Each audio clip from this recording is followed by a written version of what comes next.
Now, Shabbat Shalom, everybody. This is the in-depth study. As you can probably tell, I'm not Ralphie. I have a little bit shorter hair. And so there are went to a wedding. There's a sister's a wedding, so they'll be back, I don't know, tomorrow or the next day. Both Ralphie and Mark. Jerry will be doing the main service after me, so Ralphie normally is going through the book of Matthew, and I didn't want to interrupt what he was doing, so I decided to go off on something completely different. So let's do that, but let's first enter into a word of prayer. Heavenly Father, thank you for this day. Thank you for this Shabbat. Thank you for this great weather we've had. Thank you for the opportunity to get together and study your word, unmolested. It's a blessing that I don't know how many people appreciate, but it's important, especially around the world. So anyway, I pray that today that my presentation will be edifying and that people will appreciate what I have to say. So I pray these things in the power, name, and authority of your Son, Yeshua HaMashiach. Amen. So as I said, we're not going to do Matthew today. We're going to do something I've been talking about a lot about, Torah-gated communities. But I'm also going to talk about law, which is my passion. And we're going to get into some pretty heavy stuff, so hold on. This is your first time here, Dominique, so this isn't the normal procedure. So anyway, let me start off. So the title is Thoughts on Torah-Gated Communities. In addition to that, it's a reality check on how far America has gone down the slippery slope and what to do about it.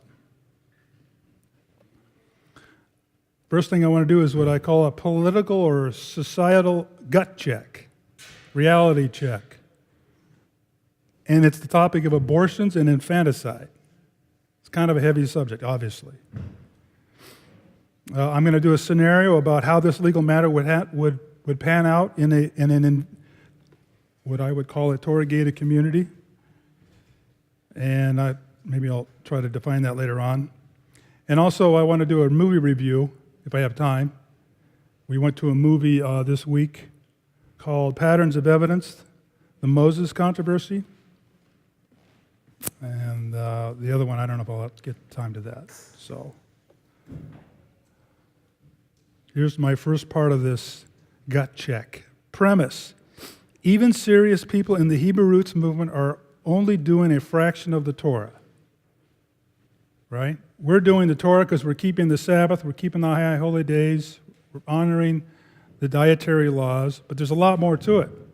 Like, if you had your own community and you're in charge of dealing with legal matters, you know, that's a whole other set of laws that we talk about, we study a lot about, but we don't have the authority yet to do those. So I want to say, looking forward, we need to confess the sins of our fathers, especially those who allowed socialism, the religion of the left, to be allowed in America. Then and only then will we effectively teach the Torah to the next generation and allow them to fully implement it. Maybe I should stop there and allow some people to... Does anybody have a challenge with that? Or... Because to me, socialism is contrary to our understanding because socialism doesn't respect right to property, for one thing. So, I don't know. I'll just leave that out unless someone has it. Go ahead, Mark. Paul. I sometimes get lost on definitions like socialism versus what, and then when we talk about the left, because even people who may describe socialism will define it differently or define the left differently or the right differently versus the Torah and the Bible, because one is a man's construct, which is not God's construct. So how would you define socialism? Well, my main complaint of it is there's no respect of private property, right? Essentially, It's okay to steal from Peter to pay Paul. And it always fails. It always leads to chaos. So this thing keeps coming down. So that would be my main. There's other things too. It inevitably becomes a totalitarian type of thing, which results to communism. But the problem is, just like I said, thou shalt not steal is not something that they can understand, because they can take whatever they want to, because that's the premise of the ideology. Buddy? I might be wrong on this, but don't I understand, or I kind of understand it, if say Joe doesn't want to work, but I got to work, we're both still on the same things. Like if you don't want to do anything, that's fine, the government will take care of you, and I got to pay extra taxes and stuff to even it out. Is that about right? Yeah. So if you have the right, if the government, if we allow the government to do those things, which I think we actually do, then it's on you for allowing that to happen. But if that's the basic premise, it's not in Torah, because, what does it say that, anyway, it's private property. It's respect for private property. Joe? This second paragraph up there, looking forward, we need to confess the sins of our fathers. Now, what fathers are you talking about? The founding fathers of the Gentile? There would be many, but I'm talking about those who allowed socialism to begin in the first place. Okay, so then you got to go way back there. Right. Even to the very founding of our nation, because even before the Revolutionary War, there was socialism. Also, the religion to the left to be allowed in America. Okay, this is an ongoing thing. You're not going to stop it. You may slow it down. You may speak against it, but it has been in the picture too long. And so the fathers, the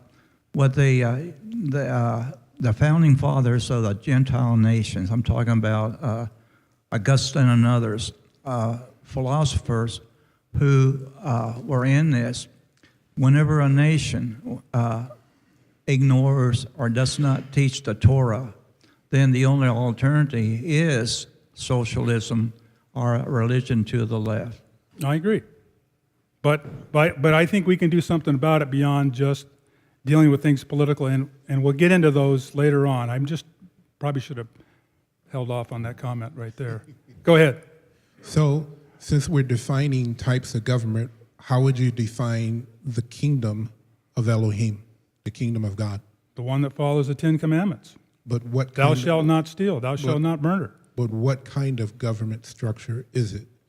Is it a dictatorship, totalitarian, communism? Is it I would none think of the above?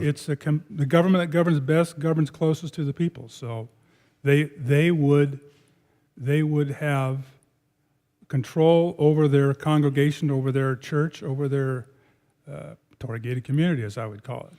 Following the Torah. Following God. respecting contract, basically. So that Torah would not be something that people would vote on and say, well, I like this, or let's do this. It's going to be more akin to, would you say, a totalitarian or a dictatorship? No, it's not a totalitarian, because you have to become a member of the community.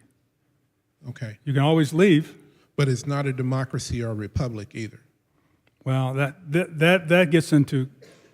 No. I mean, because the founding fathers said we were a republic, but I'm not exactly sure what that means. I kind of agree with Joe that if you needed to go back to the founding fathers and rethink what they were thinking about, but they were in a different time, and they didn't have the forces that they have now. They didn't have anybody on the left. What is that? That doesn't mean anything to them.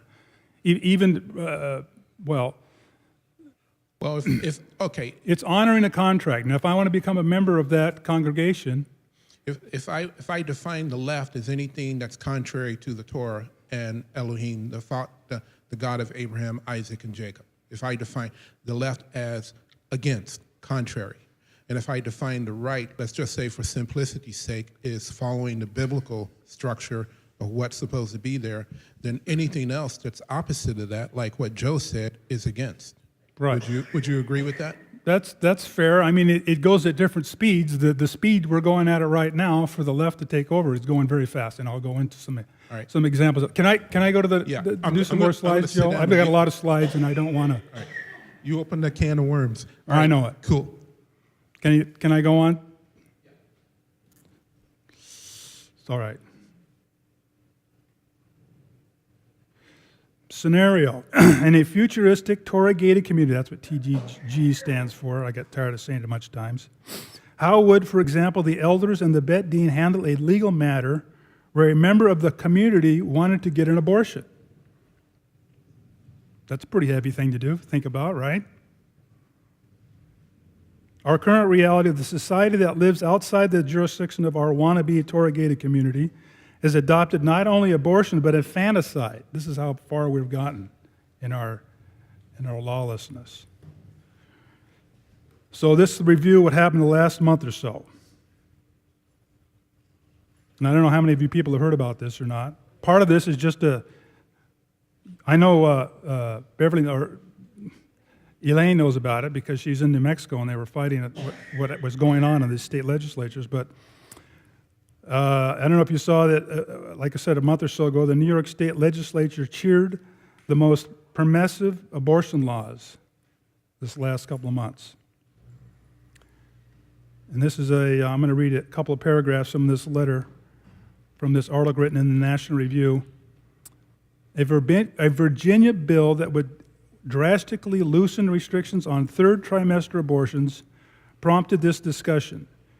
During a hearing last week, the legislation sponsor said it would allow a woman to receive an abortion even during labor, so long as a single doctor said it would improve the woman's physical or mental health.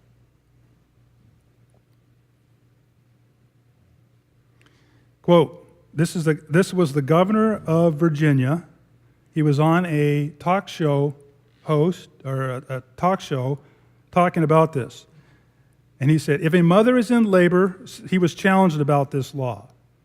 If a mother is in labor, I can tell you exactly what would happen, Northam said. The infant would be delivered, the infant would be kept comfortable, the infant would be resuscitated if that's what the mother and the family desired, and then a discussion would ensue between the physicians and the mother. Discussions about what? Right? These comments very clearly leave room for doctors to allow newborn infants to die, depending on the circumstances on whether the mother wanted an abortion. This is not after conception. This is not the first trimester. This is not the second trimester. I don't know when the argument for viability comes. Is that in the second trimester or the third trimester? The third is viable after the first trimester? Okay, but the argument is if it's viable, then they can. You know, I've been a nurse for 40 years. It used to be when a baby was born, if it weighed under 5 pounds, it would not be discharged from the hospital because they would try to get its weight up. Nowadays, they've let babies live that weighed 14 ounces, What not even trimester? 1 pound. What trimester? I don't know, but say the woman wanted the baby. Then they have a place called NICU, newborn infant care, critical care. I mean, if they can save a baby that weighs 14 ounces. Right. And I the don't science, necessarily agree. the point I'm trying to make is we're way past that. We're not even, the argument for viability, you could kind of make an argument that if it's viable, then, you can't kill it. Well, so we're not at the inception, we're not at the first trimester, we're not at the second trimester, we're not at the third trimester. We're at the fourth trimester after it's born. Joe. As you look at these modern day doctors, there's a lot of political correct They're first place, they're taught in college. Then they're taught in pre-med, and then residency. Okay, now from that, what they're learning in high school, what they're learning in college and pre-med, they are navigating the father of medicine who said, "Do ourselves no harm." And so, to be political correct, sure, they're going to go along with the culture. Everybody, if I say pink elephant, pink elephant, pink elephant, and get everybody to believe in the pink elephant, that's what they're going to accept and to believe. But see, it's the fault of these doctors and the legislators. They want to be political correct for one reason or another. And so this is what you have. You have the biblical times when they were offering the children up to Morech as a sacrifice. Well, we're doing the same thing. It's the sacrifice of children, the babies. So you agree with me that our slippery slope is getting very slippery? It is getting worse. Okay, well, it's getting worse. Let me keep going. By the very fact, because of it's like this Democrat, Virginia Ralph Norman. He says, I'm going to go along with culture and everything else like that. But they're just putting themselves in hot water because they don't realize, in the first place, that God's going to hold them responsible. Well, more than just him. Yeah, well, we'll get to that. There's the whole medical exception, the whole medical community, except for a few exceptions, are really want to do the right thing, but through the laws of these politicians, so-called politicians, that ain't going to happen. Let me keep track. Go ahead.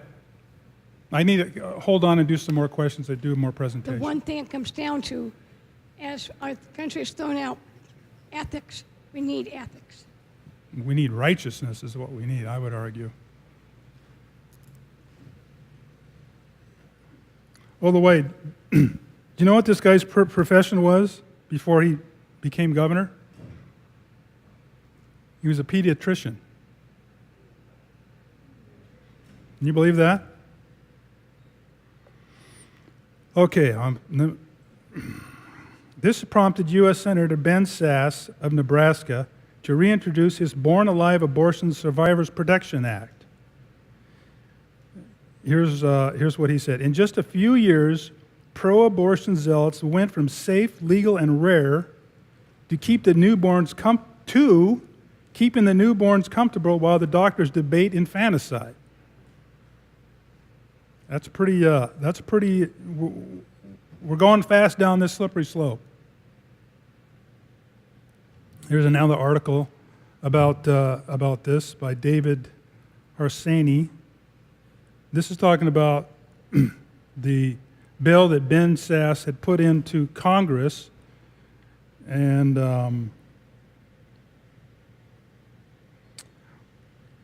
I'll just read this paragraph here. It says, she, presidential hopeful Kamala Harris, merely one of 44 Democrats who blocked a bill that would have saved all babies from negligent homicide, presidential candidates Cory Booker, Kristen Gillibrand, Amy Klobuchar, Elizabeth Warren, and Bernie Sanders, in addition to Kamala Harris, all voted against Senator Nebraska Sasse's Born Alive Abortion Survivors Protection Act as well.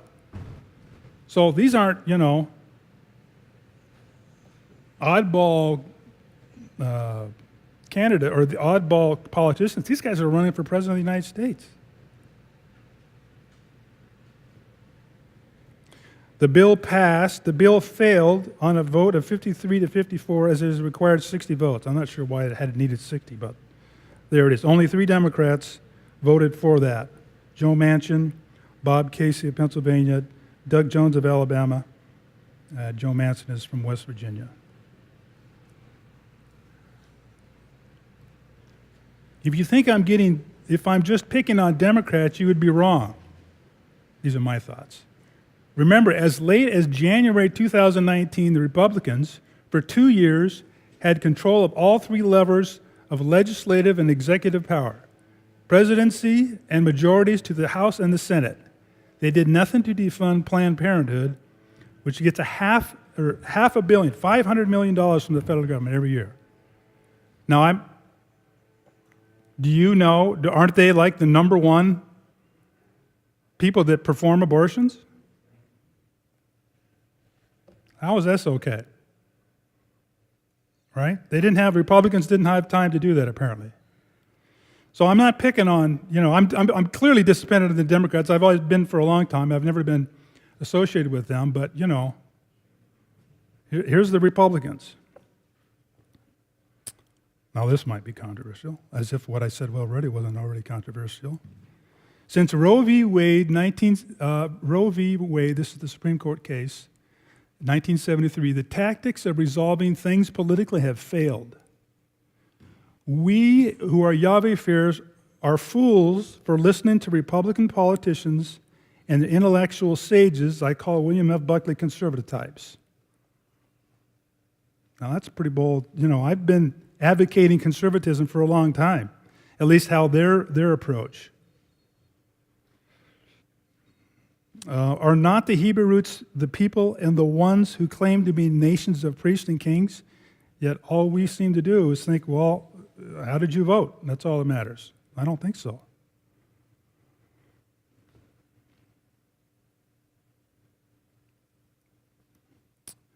I do not say these things to make you feel bad. I'm trying to properly define the problem we have before us. You cannot fix a problem that you don't honestly and are willing and able to confront. I think everybody would agree with that, I hope. Delegating the responsibility of these matters, to politicians who live 2,000 miles away is a mistake. I could talk a lot more about that, but any thoughts on that? There's a couple more. Kathy. There's a lot that I want to say on this, but I won't. But for one, when I was pregnant with my son, my only child, I was so far along where they do like a test if you're going to have like a Down syndrome baby or not. And so I was in the doctor's office just by myself, and he was explaining this test, and he was like, it's not, it's like a 50-50 chance that even if it says you're going to have a Down syndrome baby, you won't, or it'll say that you won't and you will. And so I was like, blah, blah. I was like real confused, and I was just going on for a few minutes. And he goes, well, let me put it this way. If you knew 100% that you were going to have a Down syndrome baby, would you abort? And I said, absolutely not. And of course, I had a healthy son. Right. And then when he was about 2 years old, I had a miscarriage, which was very devastating. I was 3 months pregnant. But all this stuff is like, with the abortion thing, it's like devastating. Like, it just makes me, I have a whole exploded emotions just going everywhere. But the bottom line is just because it became legal, it's not right. I mean, everybody knows that. And I just pray, and I think we should all pray for all these women that are in this situation, that it's all on them, whether they decide to abort or not. And I just pray that y'all just gets in them and just guides them to the right direction, because there's going to be all kinds of chaos with all these murderings, which I call it. They're downright being murdered. And I just pray for these women. I just think we should all just pray for them and give them guidance. Yep, I agree. They're the ones who get the brunt of the emotions on this. This is something that I have kept a secret for years and years and years. One time in my life, I was dating a girl, and she had an abortion. And to me, it all starts with not only the politicians, but the church as a whole, because they will not take a stand against things like abortion and other similar things. Also, they are so wrapped up in replacement theology that is really hard. They'll talk about everything, health, wealth, and prosperity, but they don't address the problems of what is happening to the newborns.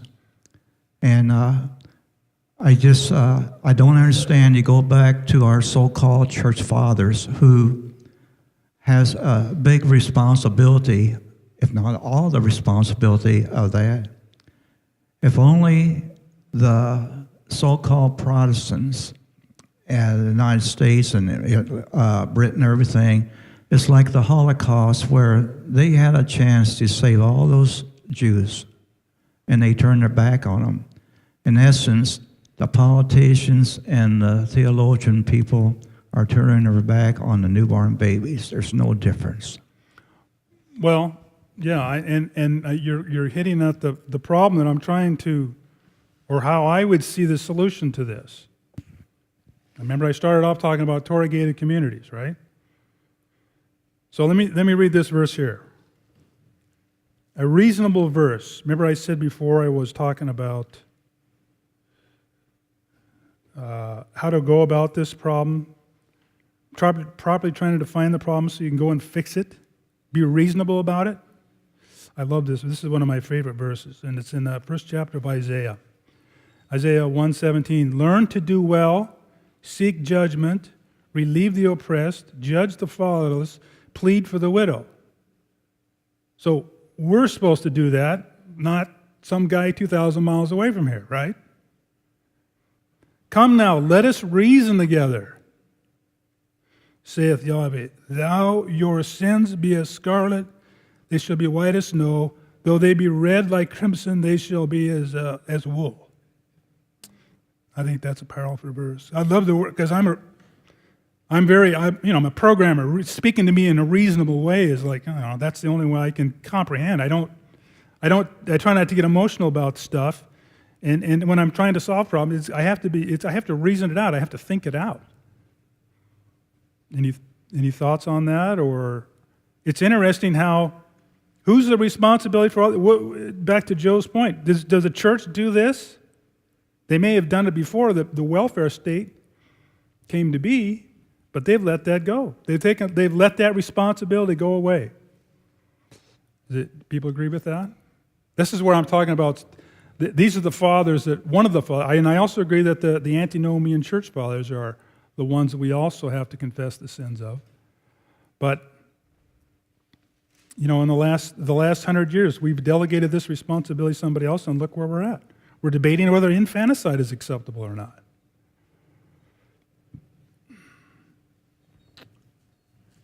Let me continue here.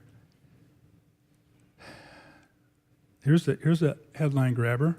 Take the law into your own hands. Now we're getting scary here. Can we do this? What's our authority? I'm always asking that question. Where's our authority? Can we do this? We don't necessarily need to be like Pincus, who took drastic measures when he slayed Zimri. And you remember that, where that happened? Pincus, or Phineas, I think is the Hebrew name. You guys remember what happened there in the Torah when that happened?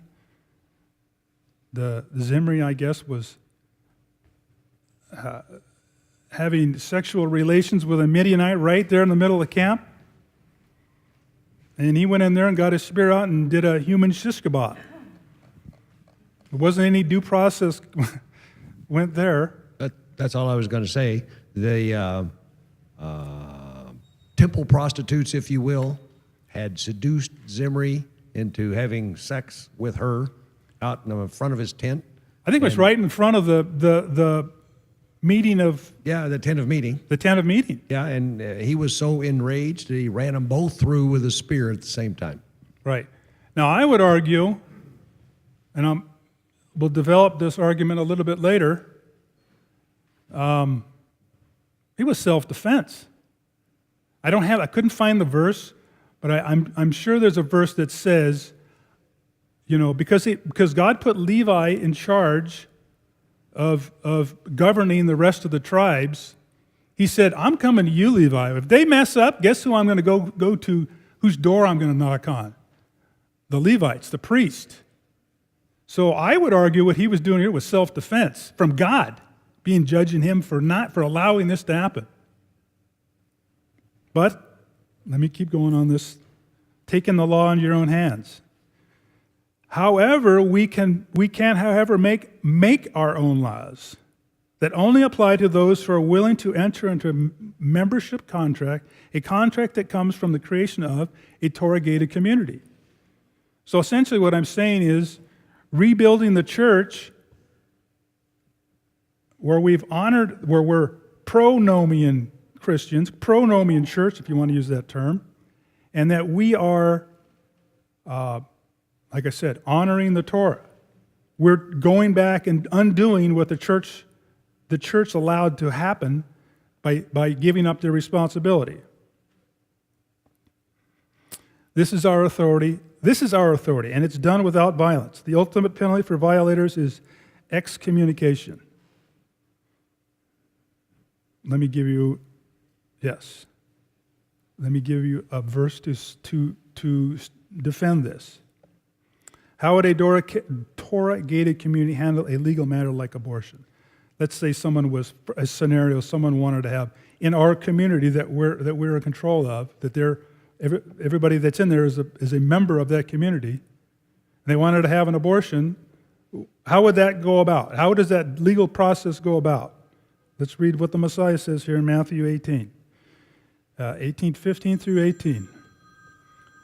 Moreover, if your brother shall trespass against you, go and tell him his fault between you and him alone. If he shall hear you, you have gained your brother, or sister in this case, it's the same thing.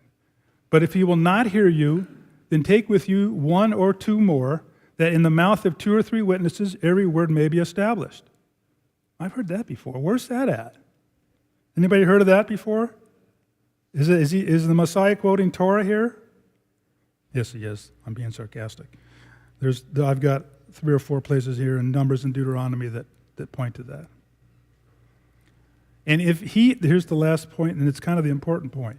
And if he or she shall neglect to hear them, tell it unto the church.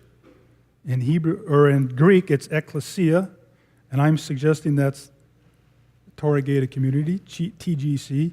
But if he neglects to hear the church, that is the elders, the members of the church, let him be unto you as a heathen man and a publican. That's King James verbiage. In other translations, let him to be as a Gentile and a tax collector. In other words, he's no longer part of our community. I'd excommunicate him. We don't want anything. You're dead to us. It's almost like giving them a bill of divorce. Does that make sense? Any thoughts on that? Go ahead, Paul. Challenge me on this. Oh, I can't. No, I'm not going to challenge you on it because I believe that makes sense. And my question is, isn't that done in Torah communities now? Well, Gated or not, if a person goes as far as to say that they're going to commit this sin or do an abortion, they would be advised against it by the body of elders and so on, and then they would be excommunicated or not allowed to be part of it. If it's a gated community where you basically, it's a little bit different, but let's just say that we have a virtual gate in this community.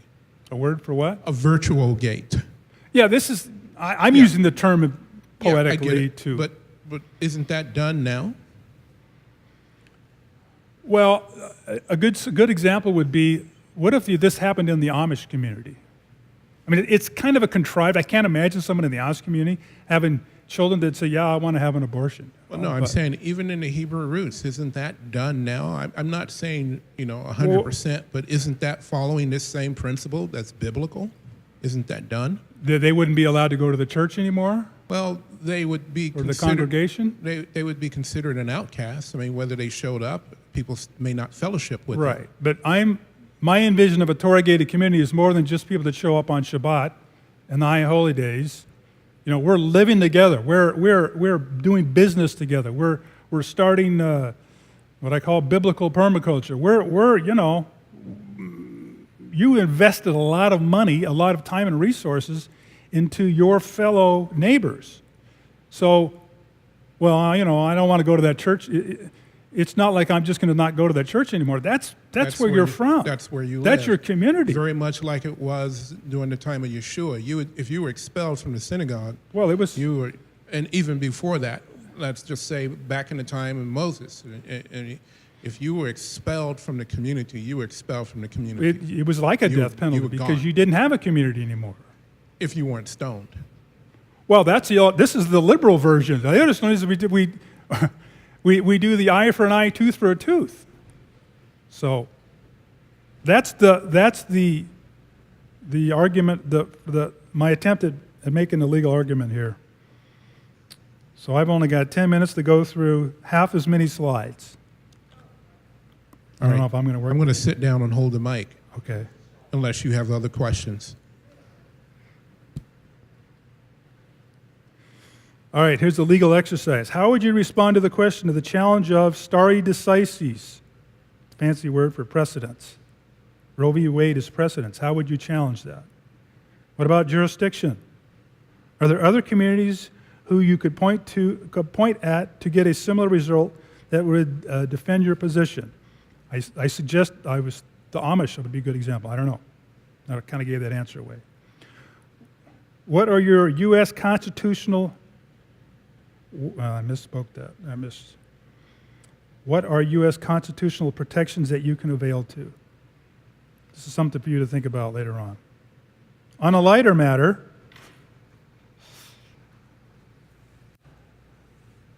kind of have to pause to let that go to something else, but it actually has a relationship. Go ahead. You jumping to the movie review? Should I lead with that first? Well, I wanted to get that out of the way, but it turns up there's a lot of stuff in here that's interesting. So I said earlier, a few of us went to this movie that was held in Tempe, and it was The Patterns of Evidence, the Moses Controversy. And it was basically, did Moses write the Torah? That was the premise of the movie. The movie spends a lot of time discussing the alphabet, the Aleph-bet, the Hebrew alphabet, and contrasts that to the Egyptian hieroglyphs. Not surprisingly, the rapid advance of Hebrew was the creation of its alphabet. I never really thought about this, but that's true. When you go, the problem with the hieroglyphs is you have to remember not 22 letters. I've got the list on my website of all the letters of the Hebrew alphabet. You have to hear like 30 times that. It's not an alphabet. So once you do that, that's a powerful thing. Let me keep going. Verses that are mentioned in the movie. Remember, the challenge of the movie is the academia types, right? The smart guys, I say sarcastically, are challenging whether he even wrote the Torah. He couldn't have wrote it because it wasn't in Hebrew. This is their argument. Well, here's what the Messiah says in John chapter 5. For had you believed Moses, you would have believed me, for he wrote of me. But if you believe not in his writings, how shall you believe my words? So the Messiah is testimony to the fact that Moses wrote the Ten Commandments, or wrote the Torah. We talk about this a lot on Tuesday night. Jerry brings it up a lot. Here's in Exodus 34:27, and Jehovah, I misspelled Jehovah. Look at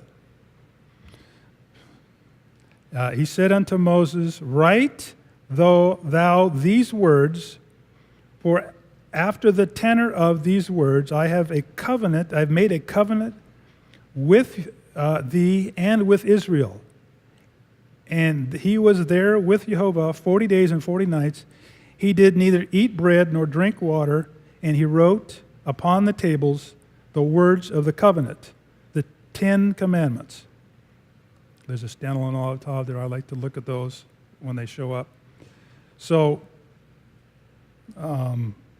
here it's very explicitly says that Moses wrote these words, right?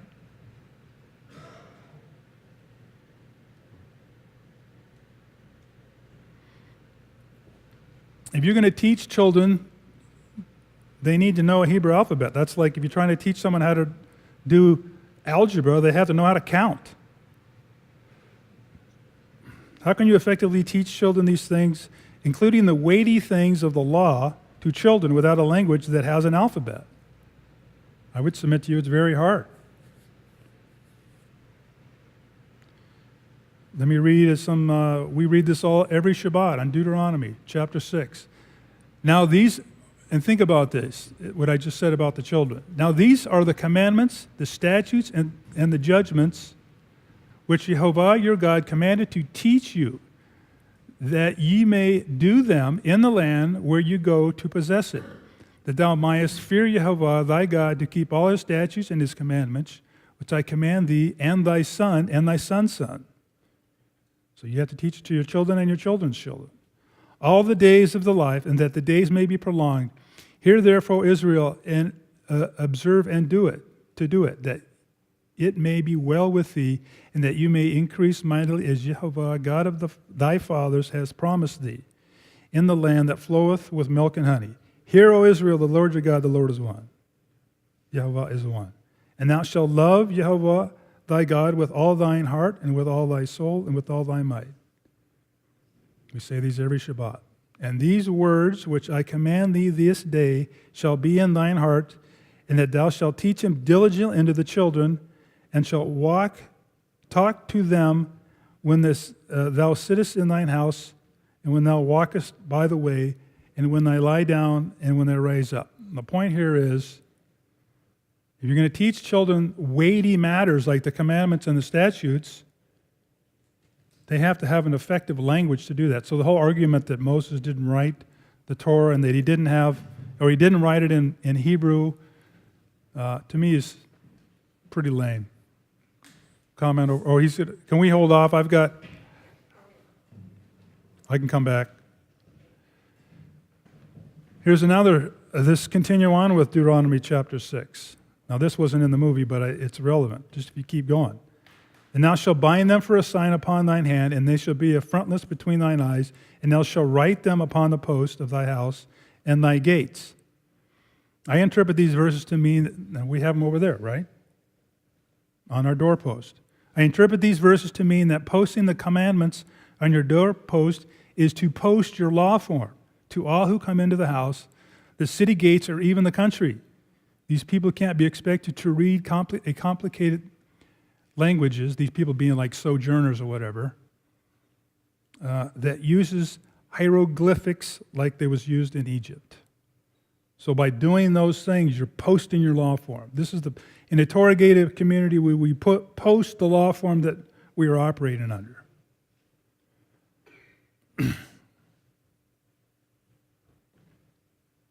One of my favorite verses here. Let me keep going. We got a couple more minutes left.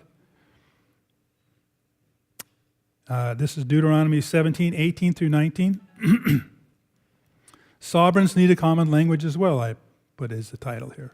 And it shall be when he sitteth upon the throne of his kingdom, that he shall write him a copy of this law, HaTorah, that's what it says here, in a book, that's Sefer, out of that which is before the priest and the Levites. And it shall be with him, and he shall read therein all the days of his life, that he may learn to fear Jehovah his God, and to keep all the words of this law, HaTorah, and these statutes to do them.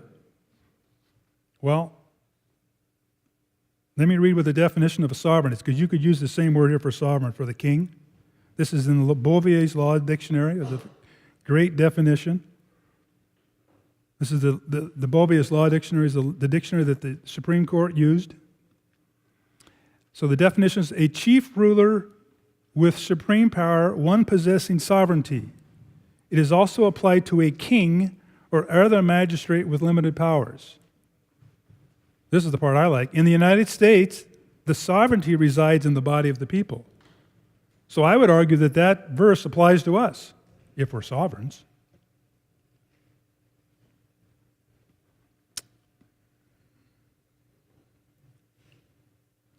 I've only got a little bit left here. I don't know if I'm going to get done. A nation of priests and kings. This was in the movie. And this is the one where he talks about, I'll make you a peculiar treasure. Let me skip through that. You can read that. It's a great verse. It's in right before the Ten Commandments are given. I will make you, now therefore, if you obey my voice indeed and keep my covenant, shomer is the word there, then ye shall be a peculiar treasure unto me above all people, for all the earth is mine. And then there's some more on that. So,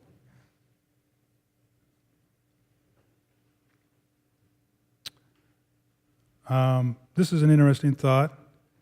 I'm going down to the bottom here. Final thought. Who was the genius that created the Hebrew alphabet? They debated who that was. An unknown common person? The movie speculated that maybe it was Joseph. I found that interesting, so I did this graph. Remember, when Moses left, wait a minute here, I'll just go by what I said. Moses and Joseph both had strong relationships with Pharaoh, so they both knew. The thinking here was that they took the Hebrew and used symbols of the Egyptian hieroglyphics, whatever you say, and they also were intimate with being Hebrews because that's what they were. In this genealogy, I say here, I make the argument that Moses was a contemporary of Joseph. One path of the family tree shows that the grandfather of Moses was Levi. That makes Joseph his great uncle. Just an interesting thought.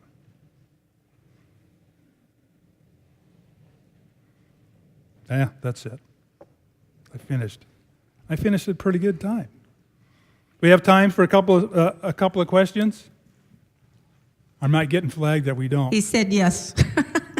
Okay, about the written language. What was the original? Where did it start? If you look around the world now, there are civilizations with no written language. That's why they send the missionaries out. I believe English was derived from Hebrew. A little bit. No, that's what Uri Harel, what was one of his... Yeah, I was just going to mention Uri Harel. Now, another thought is Yeshua created the world with the words he spoke, and he created man. I believe Hebrew was the language that he taught Adam and Eve, or they grew up knowing the language because they talked in the garden, and Adam named the animals. But go into the Tower of Babel. Other languages came into being. Then go to the New Kingdom. I believe in the New Kingdom, Hebrew will be the language we speak. I believe that's the language right now. When the Lord sends a messenger, an angel, or prophet or something, he communicates. We understand English, but I think he spoke Hebrew to Moses. Right. No, I agree with that. The point of this was, let me read this paragraph up here real quick. Implicit criticism of academia. This is what they were implying from the movie. Well, let me just here's my opinion of academia. Personally, I don't listen much to what I call pointy-headed professors of religions, what they have to say. They learn their craft from institutions that have long lost the fear of Jehovah and therefore have no wisdom. Right? Doesn't it say in Proverbs? To have wisdom, you have to have the fear of God. They've lost that a long time ago. So it doesn't matter how smart they are. They're not wise. Paul? That's the beginning of wisdom, is the fear of Yah. One of the things that I'm going to throw this definition out there because it's anything that's contrary to the Torah.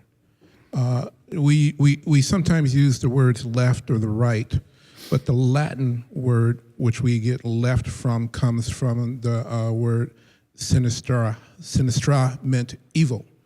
So anything, whether you say, because the world that we live in defines the right as, well, conservative, or the left as liberal. But anything that's contrary to the law, the Torah of God, is considered evil. I'm just using the sinister. term. Yeah. So politically, I know sometimes we can get caught up in that, but not letting them define the words of how we use what is right and what is wrong.